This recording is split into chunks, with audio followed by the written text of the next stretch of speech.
और बड़ी खबर यही कि दिल्ली में हलचल बेहद तेज है। जेडीयू संसदीय दल की आज बैठक होने वाली है। सुबह 9:30 बजे का वक्त बताया जा रहा है जब जनता दल यूनाइटेड के तमाम सांसद जुटेंगे। दिल्ली में सीएम नीतीश की अगुवाई में एक बड़ी बैठक होने वाली है। सीएम नीतीश के आवास पर 12 सांसद जो कि चुन करके आए हैं और ऐसे में जनता दल यूनाइटेड की बैठक में कई अहम विषयों पर चर्चा होगी। और बड़ी बात यही कि आज ही एनडीए सांसदों की भी बैठक होने वाली है जिसमें 293 का नंबर और 293 का आंकड़ा। इससे पहले आपको याद होगा कि एनडीए के जो तमाम घटक हैं 15 दल जिनके 21 नेताओं की मीटिंग हुई थी जिसे प्रधानमंत्री नरेंद्र मोदी को सर्वसम्मति के साथ नेता चुना गया। और आज जो औपचारिकता होती है यानी कि संसदीय दल का नेता चुनने की प्रक्रिया वो देखने को मिलेगी। लेकिन उससे पहले जो अलग अलग दल हैं एनडीए के, उनकी तरफ से भी लगातार जो मंथन का दौर है वो बेहद ज़्यादा महत्वपूर्ण। और जनता दल यूनाइटेड की बात होती है तो आप देखिए एनडीए में इस वक्त जो हालात बने हैं, जिन दलों ने इस बार जीत हासिल की है उसमें जनता दल यूनाइटेड भी उन बड़े दलों में शामिल है जिसको अधिक सीटें मिली हैं। मसलन जनता दल यूनाइटेड को 12 सीटें मिली हैं, 12 सांसद जो कि जीत करके आए हैं। और ऐसे में मंत्रिमंडल में फॉर्मूला क्या होगा, इसको लेकर के चर्चा, इसको लेकर के रणनीति, जो सांसद जीत करके आए हैं क्या अब आगे उनको लेकर के फैसला होता है। यानी कि अगर मंत्रिमंडल में भेजना होगा तो जनता दल यूनाइटेड सांसदों में से किन चेहरों को भेजा जाएगा, ऐसे तमाम विषय हैं जिसको लेकर के आज दिल्ली में सीएम नीतीश के आवास पर होने वाला है मंथन। तो लगातार बैठकों का मंथन का दौर जारी। इसी बीच एक और बड़ी जानकारी है दिल्ली से ही, जहां पर एलजेपी संसदीय दल की आज बैठक होने वाली है। दरअसल चिराग पासवान इस बैठक की करने वाले अध्यक्षता। सुबह 9:30 बजे सांसदों से बातचीत करेंगे, चर्चा करेंगे। अध्यक्षता खुद चिराग पासवान करने वाले हैं क्योंकि अच्छा प्रदर्शन चिराग पासवान की अध्यक्षता में, चिराग पासवान नेतृत्व में एलजेपी ने बिहार में किया और उसके बाद अब चिराग पासवान बैठक करेंगे। जो सांसद चुनकर जनता के द्वारा भेजे गए हैं उनसे बातचीत और आगे की रणनीति पर मंथन चिराग पासवान करते हुए नजर आएंगे। तो लगातार बैठकों का दौर जारी जब से नतीजे घोषित हुए हैं और उसके बाद से भी लगातार चिराग पासवान के दिल्ली दौरे भी हमने देखे। और अब ये बड़ी जानकारी है कि चिराग पासवान दिल्ली में ही बैठक करेंगे, सांसदों के साथ मंथन करेंगे, चिंतन मंथन करते हुए नजर आएंगे। बात उत्तर प्रदेश की अपने सांसदों से अखिलेश यादव करेंगे मुलाकात। सुबह 10 बजे सांसदों से मुलाकात करेंगे अखिलेश यादव। और सपा दफ्तर में आज नव निर्वाचित सांसदों की मीटिंग होगी तो सांसदों से आज मुलाकात करेंगे समाजवादी पार्टी के मुखिया अखिलेश यादव। एसपी दफ्तर में नवनिर्वाचित सांसदों की मुलाकात आज होने वाली अखिलेश यादव के साथ और ऐसे में पूरी तैयारियां की गई है। सुबह 10 बजे सांसदों से मुलाकात करेंगे अखिलेश यादव। तो देखिए बड़ी जानकारी है, सांसदों से आज मुलाकात करेंगे अखिलेश यादव। सुबह 10 बजे अपने सांसदों से मुलाकात करेंगे अखिलेश यादव।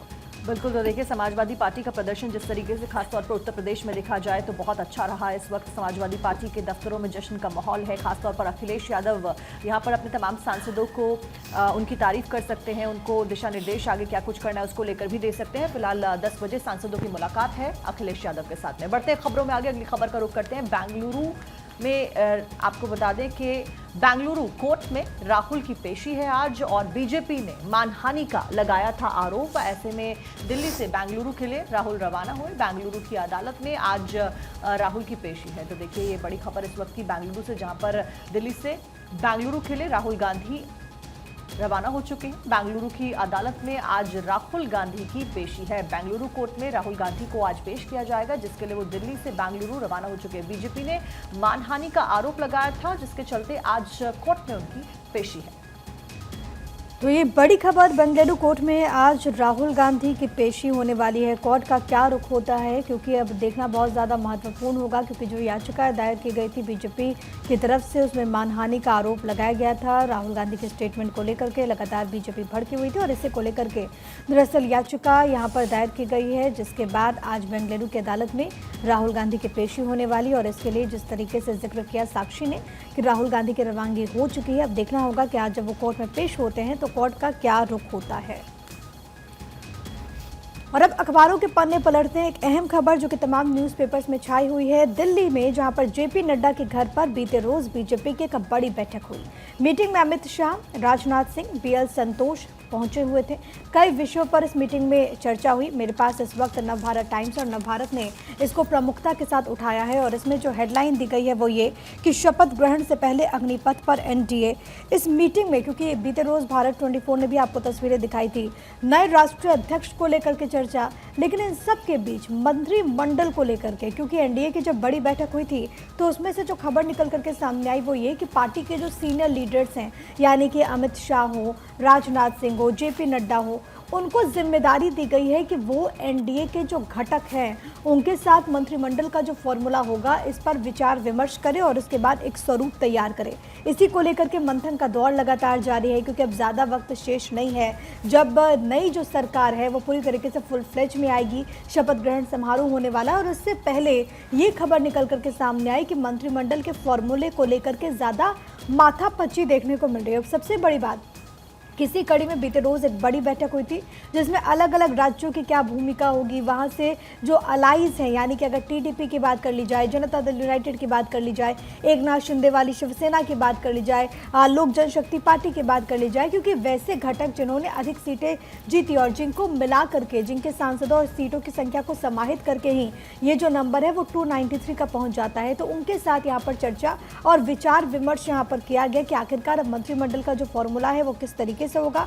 और सबसे बड़ी बात, राष्ट्रीय अध्यक्ष को लेकर के भी इस वक्त भारतीय जनता पार्टी में शीर्ष नेतृत्व में इस वक्त मंथन चल रहा है, क्योंकि जेपी नड्डा का तो जो कार्यकाल था वो तो पहले ही समाप्त हो चुका था, उनको एक्सटेंशन मिला था, लेकिन अब नई जिम्मेदारी के तौर पर कौन सा चेहरा सामने आता है, क्योंकि जाहिर है कि भारतीय जनता पार्टी ने इस बार जिस तरीके से इस पूरे चुनाव में जो उसका नतीजा सामने आया वो उम्मीदों के अनुरूप कम से कम बीजेपी के लिए नहीं आया, क्योंकि बीजेपी 240 सीटें लाने में यहाँ पर सफल रही, लेकिन कहाँ पर कमियाँ रह गई, खास तौर पर वो बड़े राज्य जहाँ पर बीजेपी को डेंट पहुँचा है, उन राज्यों को लेकर के भी यहाँ पर चर्चा की गई। क्या कुछ यहाँ पर वजह रही, इसको लेकर के भी यहाँ पर चर्चा हुई और ऐसे में कई ऐसे विषय हो जाते हैं। अब देखना होगा कि आगे इसको लेकर के क्या रणनीति बनती है, लेकिन दिल्ली में नड्डा के आवास पर ये जो बड़ी बैठक भारतीय जनता पार्टी की हुई वो कई मायनों में खास, और ये बैठक इस बीच में हुई जब मंत्रिमंडल के फॉर्मूले को लेकर के लगातार कयासों का बाजार गर्म है। पलक, और देखिए, क्योंकि मंत्रिमंडल के लिए फॉर्मूला भी तय किया जा रहा है और ये माना जा रहा है कि बीजेपी किसी तरह का कोई दबाव नहीं मानेगी छोटे दल और निर्दलीय सांसदों के संपर्क में भी, क्योंकि बीजेपी है, क्योंकि बीच में ये जानकारी भी सामने आई थी कि टीडीपी जो कि 5 से 6 विभागों पर नजर बनाए रखी हुई है, खासतौर पर लोकसभा स्पीकर का पद वो टीडीपी अपने हिस्से में लेना चाहती है। हालांकि मंथन अभी चल रहा है, अलग अलग जो सहयोगी दल है उनकी डिमांड सामने आने लगी है, लेकिन बीजेपी का ये कहना है कि किसी के भी दबाव में बीजेपी नहीं आएगी। मंत्रिमंडल के लिए फॉर्मूला फिलहाल तय किया जा रहा है, खासतौर पर इसमें इस बात पर वरीयता के आधार पर बांटा जाएगा कि चुनाव में आपका प्रदर्शन कैसा रहा, चुनाव में जिसका प्रदर्शन जैसा रहा उस वरीयता के आधार पर विभागों का बंटवारा होगा। फिलहाल ये जानकारी इसमें मिल रही है। चिराग पासवान हुए, कयास उनको भी लेकर लगाए जा रहे हैं कि अच्छा पद कोई उनको मिल सकता है। अलग अलग तरीके के इसमें हालांकि अभी तो दावे किए जा रहे हैं किसी तरह का, लेकिन कोई दबाव नहीं मानेगी बीजेपी, बार बार ये वो कह रही है। छोटे दल और निर्दलीय सांसदों के संपर्क में भी बीजेपी क्योंकि इस वक्त फिलहाल बनी हुई है। बढ़ती इसी बीच खबरों में आगे और सरकार के गठन पर अमित शाह का भी जेपी नड्डा और राजनाथ सिंह साथ ही साथ पीयूष गोयल सहयोगी दलों से बातचीत करेंगे। ये बड़ी जानकारी सामने आ रही, क्योंकि देखिए मंत्रिमंडल विस्तार को लेकर लगातार पेंच फंस रहा है। एक नई चुनौती है प्रधानमंत्री नरेंद्र मोदी के सामने, और पीयूष गोयल जेपी नड्डा सहयोगी दलों से बातचीत करेंगे।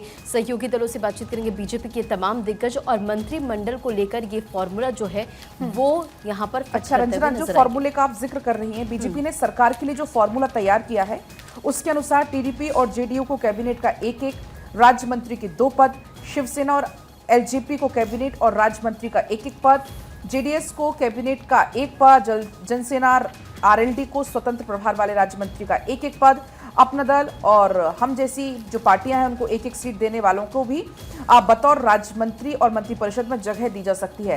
पार्टी सूत्रों ने यह दावा किया कि इस फॉर्मूले पर टीडीपी ने सहमति भी दे दी है। बीजेपी अब बाकी सहयोगी दलों से शीर्ष नेतृत्व से इसमें बातचीत फिलहाल कर रही है, लेकिन अहम मंत्रालय खुद बीजेपी अपने पास रखेगी, ये भी बात इसमें सामने आई है। और हेडलाइन भी यही दी गई है पलक, दैनिक जागरण में हेडलाइन दी गई है कि मंत्रालयों के बंटवारे का फॉर्मूला लगभग तैयार है। आज सरकार गठन का दावा पेश करेगी मोदी सरकार, और इस बीच 9 जून को शपथ ली जाएगी। 5 सांसद पर 1 मंत्री पद होगा, ये जानकारी अखबारों में दी गई आर्टिकल में। इस बीच बढ़ते आगे, आपको बता दें कि शेयर मार्केट को लेकर राहुल गांधी के आरोपों पर भारतीय जनता पार्टी ने जवाब दिया है। बीजेपी के द्वारा कहा गया है कि हार से हताश है राहुल गांधी। साथ साथ में उन्होंने कहा कि निवेशकों में भय पैदा करने की कोशिश की जा रही है। दैनिक जागरण के फ्रंट पेज की अगर बात की जाए तो यहाँ पर बताया गया किस तरीके से राहुल गांधी ने बयान दिया कि शेयर बाजार में उथल पुथल एक घोटाला है। इसके ऊपर पीयूष गोयल के द्वारा स्टेटमेंट दिया गया। उन्होंने कहा कि अनाप शनाप आरोप लगा रहे हैं राहुल गांधी। उनके द्वारा कहा गया कि पिछले 3 से 4 दिनों में भारतीय निवेशकों ने की है कमाई और 10 वर्षों में मार्केट कैप 67 से बढ़कर 415 लाख करोड़ रुपए हुआ है। और इस वजह से ये कहा गया है बीजेपी के द्वारा कि ये सब आरोप लगाए जा रहे हैं। पीयूष गोयल ने दरअसल इसको लेकर के पलटवार किया था और नवभारत ने भी इस खबर को प्रमुखता के साथ उठाया है, जिसमें एक तरफ कॉलम में है कि राहुल गांधी ने कहा कि शेयर बाजार में घोटाला, जेपीसी जांच हो, ये राहुल गांधी ने कहा। तो वहीं दूसरी तरफ केंद्रीय मंत्री पीयूष गोयल ने प्रेस कॉन्फ्रेंस करते हुए कहा कि हार की हताशा से उबरे नहीं है राहुल गांधी। और उन्होंने क्या कुछ कहा आपको सुनवा देते हैं। पीयूष गोयल ने तो बोला था मैंने आना निश्चित है और शायद इस बात से राहुल गांधी जी बड़े परेशान नजर आते हैं और अपने बयानों के साथ विदेश और देश के निवेशकों को एक भय के वातावरण में निवेश ना करें इसके लिए उत्साहित करने की कोशिश कर रहे हैं। आप सभी भलीभांति जानते हैं, देश के लोग, देश के निवेशक जानते हैं कि पिछले 10 वर्ष के सफलतापूर्वक मोदी सरकार के कार्यकाल में हमारा मार्केट कैप पहली बार $5 ट्रिलियन से अधिक हुआ है, यानी 400 लाख करोड़ रुपए से ज्यादा मार्केट कैप का कीर्तिमान प्रधानमंत्री मोदी जी के कुशल नेतृत्व में भारत ने प्राप्त किया है। और आज भारत का जो इक्विटी मार्केट है, ये पहली बार विश्व की 5 बड़ी अर्थव्यवस्थाओं की जो मार्केट कैप है उसमें से एक भारत बना है। उसमें हम ये भी जानते हैं भली भांति कि पब्लिक सेक्टर अंडरटेकिंग्स जो PSUs लिस्टेड है मार्केट में, उसका भी जो मार्केट कैप है वो लगभग 4 गुना मोदी सरकार के कार्यकाल में बढ़ा है। और एक और अहम खबर जिसका जिक्र है और इस वक्त सबसे ज़्यादा ये अहम और इम्पॉर्टेंट इन्फॉर्मेशन हो जाती है कि मोदी का शपथ ग्रहण 9 जून को शाम 6 बजे होगा। इससे पहले खबर आई कि ये 8 तारीख को हो सकता है, लेकिन अब ये फाइनल है कि 9 जून को शाम 6 बजे होने वाला है। इसके अलावा कुछ बड़े चेहरे जिसमें स्मृति, राजीव, चंद्रशेखर शामिल हैं जिनको मौका मिल सकता है। जीते हुए मंत्री रिपीट होंगे, यानी कि 9 जून को शाम के 6 बजे नरेंद्र मोदी बतौर तीसरी मर्तबा वो देश की कमान संभालेंगे और इसी के साथ वो जवाहरलाल नेहरू के रिकॉर्ड की बराबरी कर लेंगे। और सबसे दिलचस्प ये कि नरेंद्र मोदी पहली बार गठबंधन की सरकार चलाएंगे। इससे पहले साल 2014 और 2019 में एक तरफ 282 सीटें मिली, दूसरी तरफ 303 सीटें मिली, लेकिन इस बार भारतीय जनता पार्टी बहुमत के आंकड़े को अपने बूते क्रॉस नहीं कर पाई और इसी वजह से एनडीए जो गठबंधन है उसकी सरकार चलाएंगे नरेंद्र मोदी। अपने आप में देखना बहुत दिलचस्प होगा। लेकिन एक बहुत इंपॉर्टेंट फैक्ट है वो ये कि जो ज़्यादातर वो मंत्री हैं जिन्होंने इस बार जीत हासिल की है उनको मंत्रिमंडल में जगह दी जाएगी, जिसमें आप देखिए राजनाथ सिंह हो, अमित शाह हो, जो बड़े चेहरे हैं जिन्होंने इस बार जीत हासिल की उनको तो शामिल किया जाएगा, रिपीट किया जाएगा।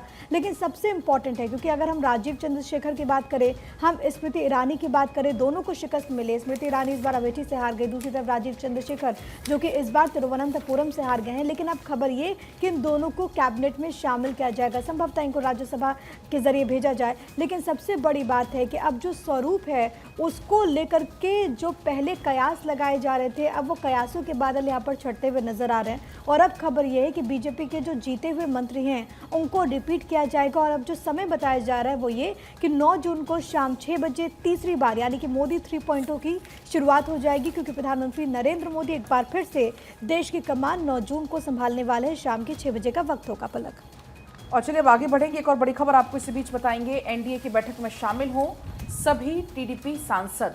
चंद्रबाबू नायडू ने सभी टीडीपी सांसदों को निर्देश दे दिया है क्योंकि बैठकें लगातार हो रही है, बैठकों में मंथन लगातार जारी है और ऐसे में साफ तौर पर यह संदेश उनकी तरफ से दिया गया है कि सभी को शामिल किया सभी इस बैठक में शामिल हो। लोकसभा में डिप्टी स्पीकर का पद टीडीपी को दिया जा सकता है, इस सोर्सेस के हवाले से ये खबर मिल रही है। बीजेपी सूत्रों का कहना है कि शुक्रवार तक तस्वीर लगभग साफ हो जाएगी, ये उम्मीद जताई जा रही है।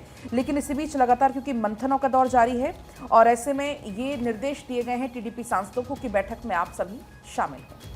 और चंद्रबाबू नायडू 12 जून को सीएम पद की शपथ लेंगे। चौथी बार बनेंगे आंध्र प्रदेश के सीएम और मोदी कैबिनेट सहित कई कैबिनेट के मंत्री इस दौरान वहां पर मौजूद रहेंगे। तो देखिए शपथ ग्रहण की तैयारियां जोरों पर और चंद्रबाबू नायडू 12 जून को सीएम पद की शपथ लेंगे, चौथी बार मुख्यमंत्री बनेंगे और मोदी सहित कैबिनेट के कई जो मंत्री हैं जो कैबिनेट का पद संभालेंगे वो शामिल होंगे। मोदी सहित नई कैबिनेट के कई मंत्री इसमें शामिल होंगे। और इस बीच टीडीपी और बीजेपी में सहमति बनी है, ये खबर फिलहाल मिल रही है। एक तरफ जहां चंद्रबाबू नायडू 12 जून को सीएम पद की शपथ लेंगे, वहीं टीडीपी और बीजेपी में सहमति बनी है।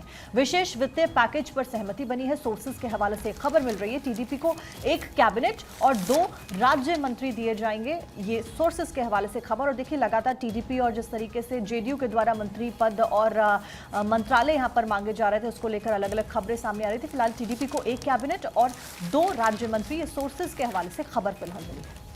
देखिए बिल्कुल, और जिस तरीके से एनडीए में बीजेपी के बाद टीडीपी एक बड़ी पार्टी है जिसको सबसे ज़्यादा सीटें मिली हैं बाकी दलों के कंपैरिजन में, तो अब कहा जा रहा है कि चंद्रबाबू नायडू और बीजेपी के बीच सहमति बन चुकी है। सहमति इस चीज़ के लिए भी कि एक कैबिनेट और 2 राज्य मंत्री, लेकिन विशेष वित्तीय पैकेज पर भी सहमति बनी, जो सोर्सेज हमें जानकारी दे रहे हैं। और इसी बीच खबर ये भी कि 12 जून को एक बार फिर से मुख्यमंत्री पद की शपथ लेंगे चंद्रबाबू नायडू।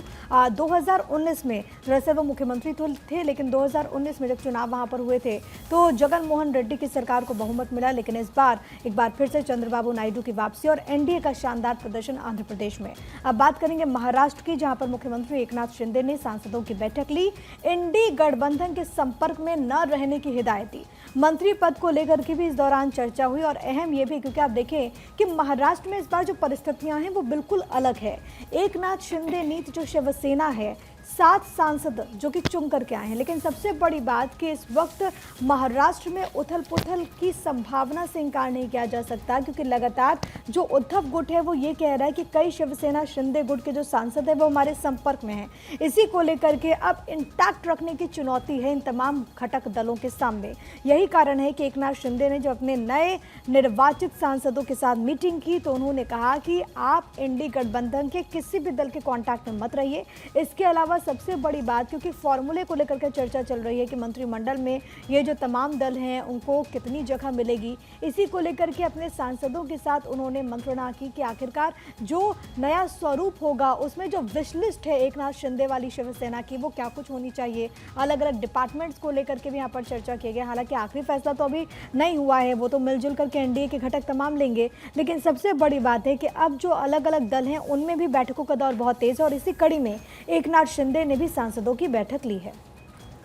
और चलिए अब आगे बढ़ेंगे। जनसेना पार्टी प्रमुख पवन कल्याण का ग्रैंड वेलकम हुआ है। हैदराबाद पहुंचने पर जोरदार स्वागत उनका हुआ। बड़े भाई चिरंजीवी के आवास पर पहुंचे तस्वीरें आप देख पाएंगे। चिरंजीवी ने भाई को यहां पर शुभकामनाएं दी। दरअसल पवन कल्याण लोकसभा चुनाव 2024 में जीत का जश्न मनाने के लिए अपने भाई और अभिनेता चिरंजीवी के आवास पर पहुंचे और उस दौरान की तस्वीरें हैं। हालांकि अगर हम बात करें इनकी पार्टी की तो एनडीए को आंध्र प्रदेश में जनसेना पार्टी की वजह से बहुत लाभ इसमें मिला है। हालांकि 2019 में उतना अच्छा प्रदर्शन नहीं रहा था इस पार्टी का, लेकिन 2024 में लोकसभा में 2 और विधानसभा में 21 सीटों पर जीत हासिल की है 2024 में, क्योंकि 2019 में उतना अच्छा प्रदर्शन नहीं था, लेकिन इसके बाद जब अभी काफी अच्छी जीत हासिल की तो एनडीए को काफी ज्यादा फायदा इससे भी हुआ है। अगर हम बात करें 2019 की तो 2019 के मुकाबले प्रदर्शन जो रहा इस बार कई गुना बेहतर प्रदर्शन। ये पलक सोशल मीडिया पर मैं ये वीडियो देख रही थी, काफी ज्यादा इस वीडियो को प्यार मिल रहा है। देखिए पवन कल्याण और चिरंजीवी की बात होती है, साउथ के सुपरस्टार हैं और जिस तरीके से आंध्र प्रदेश चुनाव में उनका प्रदर्शन रहा, जिस तरीके से वहां पर एनडीए को बढ़त मिली, उसके बाद शुभकामनाओं का दौर लगातार देखने को मिल रहा था। और जब वो अपने भाई के पास पहुंचते हैं वहां पर ग्रैंड वेलकम किया गया, फूलों के साथ स्वागत की जाती है। देखिए पुष्प वर्षा यहाँ पर की गई है और भाई का प्यार यहाँ पर नजर आता है। वही पवन कल्याण जब अपने भाई के सामने मिलते हैं तो पैर छूते हुए नजर आते हैं। उनकी माँ भी वहाँ पर मौजूद थी। ये पूरी तरीके से एक इमोशनल लम्हा उन लोगों के लिए भी था, किस तरीके से उनकी राजनीतिक पारी रही और पवन कल्याण को इस बार तो बड़ी बढ़त वहाँ पर मिली। उन्होंने खुद को साबित किया पॉलिटिकली भी, तो ये भी बहुत ज़्यादा दिलचस्प हो जाता है। पलक बिल्कुल, तो खबरों पर नजर लगातार हमारी बनी हुई है।